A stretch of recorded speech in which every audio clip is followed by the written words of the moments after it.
Have you ever held onto your armrest on an airplane going through turbulence as your stomach twists, softly praying you to make it through or at least know how to open up that parachute you never had to use? Fortunately, this isn't a frequent occurrence with destinations to which people more commonly travel. However, for some others, every landing and takeoff is an adventure.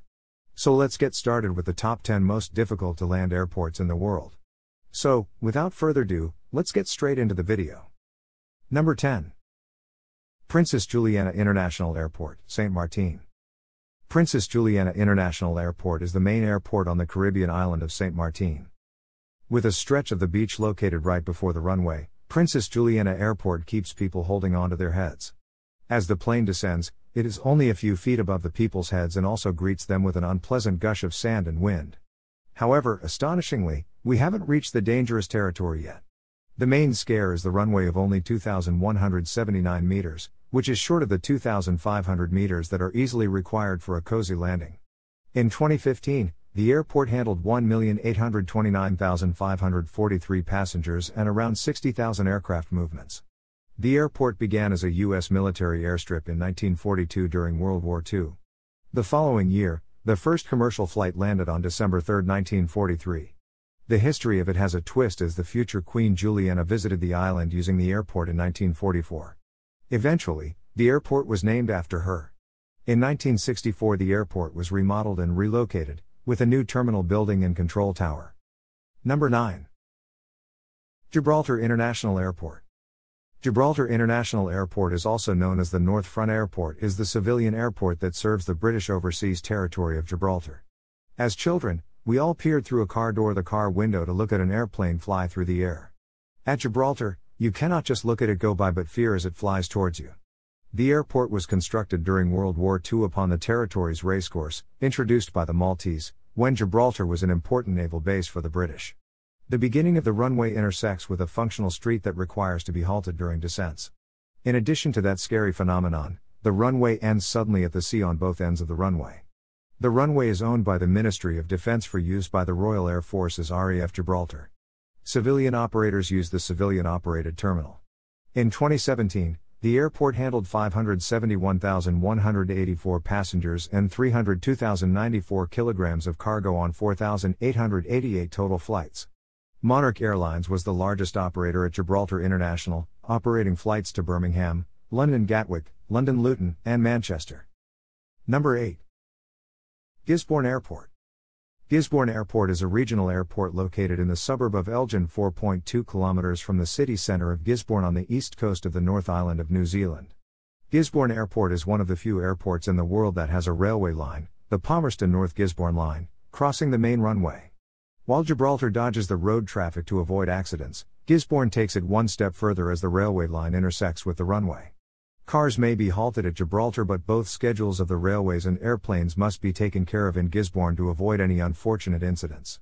In addition to this, the airport has 3 grass runways and only one main runway. On December 16, 2004, Gisborne District Council, who own and previously operated the airport, voted to let Eastland Group manage the airport and lease the assets from April 1, 2005.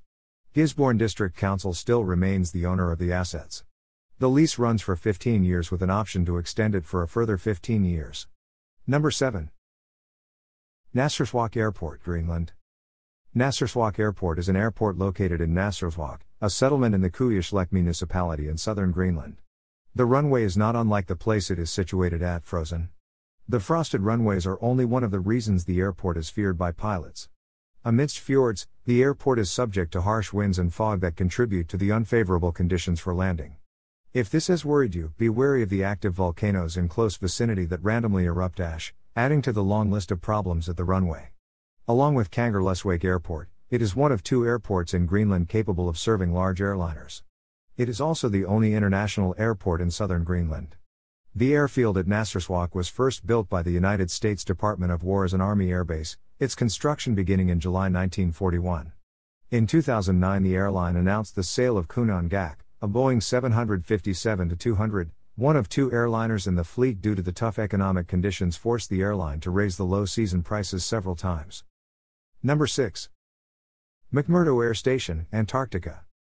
The McMurdo Station is a United States Antarctic research station on the south tip of Ross Island, which is in New Zealand claimed Ross Dependency on the shore of McMurdo Sound in Antarctica.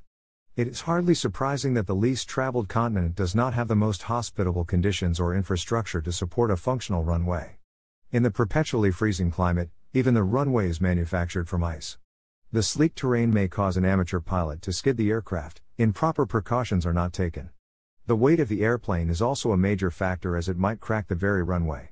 And night vision goggles are necessary to navigate the pitch-dark nights. The station is the largest community in Antarctica, capable of supporting up to 1,258 residents, and serves as one of 3 year-round United States Antarctic science facilities. All personnel and cargo going to or coming from Amundsen Scott's South Pole Station first pass through McMurdo. Number 5. Barra International Airport, Scotland. An exhausting workday leaves us fantasizing about flying away to calming beaches. Barra International Airport takes the phrase quite literally. Situated on the sandy bay of Trevor, the airport is just 5 feet above sea level. Barra Airport is a short runway airport situated in the wide shallow bay of Trevor at the northern tip of the island of Barra in the Outer Hebrides, Scotland. The runway is hence submerged in cases of high tide. This requires the aircraft to follow a strict schedule and only attempt a landing in particular conditions. The airport is unique, being the only one in the world where scheduled flights use a tidal beach as the runway. The beach is set out with 3 runways in a triangle, marked by permanent wooden poles at their ends. This almost always allows the twin otters that serve the airport to land into the wind.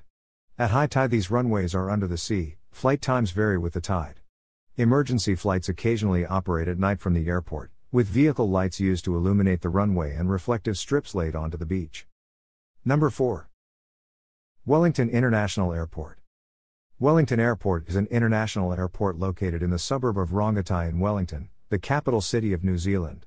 If you are in love staring at clear, never-ending waters of the sea from sky-piercing heights in an airplane, this runway allows you to just that.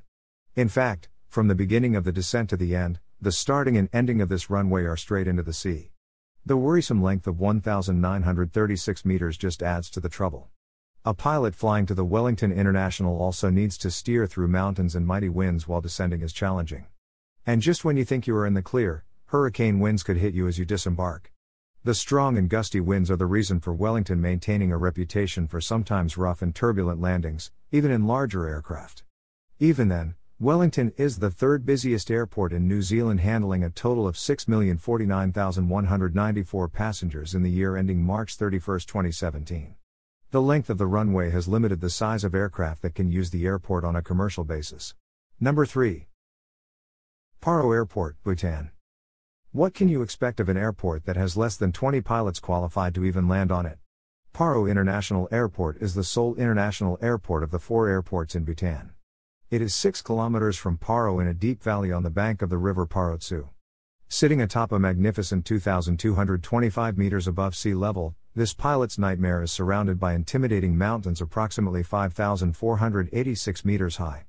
In addition to rough weather conditions that do not allow for easy landing, in fact, landing is allowed only during the day. The runway is not even in a clear vision of the pilot and requires the airplane to be maneuvered a steep 45 degrees before drastically dropping onto the runway. Flights to and from Paro are allowed under visual meteorological conditions only and are restricted to daylight hours from sunrise to sunset. Even after such difficulties in landing, Paro Airport was the only airport in Bhutan until 2011. Number 2.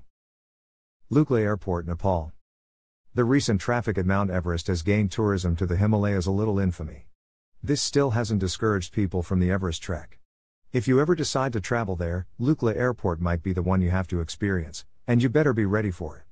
The official name for Lukla Airport is Tenzing Hillary Airport, also known as Lukla Airport, is a domestic airport in the town of Lukla, in Khumbu Pasanglamu, Salukhamu district, Nepal.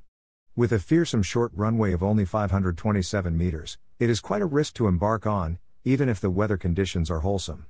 The risk factor increases as the runway have a steep cliff on one side, and a stone wall on the other. The often disrupted connection to the air traffic controllers also forces the pilots to land without assistance. Combine that with no lights, and you have the ideal horror scenario. The airport is popular because it is considered the starting point for treks towards Mount Everest Base Camp. Number 1. Courchevel Airport, France. Courchevel Airport is an airport serving Courchevel, a ski resort in the French Alps. The French Alps paint a picturesque scenery of the gorgeous frosty-tipped mountains and skiing, but if you have landed at the Courchevel Airport, the French Alps may be associated with danger in your memory. While Lukla's 527 meters troubles us, Courchevel's even shorter 518 meters runway is a jaw-dropper. In addition to this, the runway has an 18.5% down gradient, which means even while taking off, the airplane must travel down the slope of the runway, making both takeoff and landing extremely dangerous. The airport is also considered dangerous due to its ski runs in the adjacent area. There is no go-around procedure for landings at Courchevel, due to the surrounding mountainous terrain. The runway has no instrument approach procedure or lighting aids, thus making landing in fog or low clouds unsafe and almost impossible. With that being said, here we come to the end of our video. I hope you like this video. If so, then don't forget to subscribe to our channel so you never miss any video. See you in the next video. Till then, take care. Thanks for watching.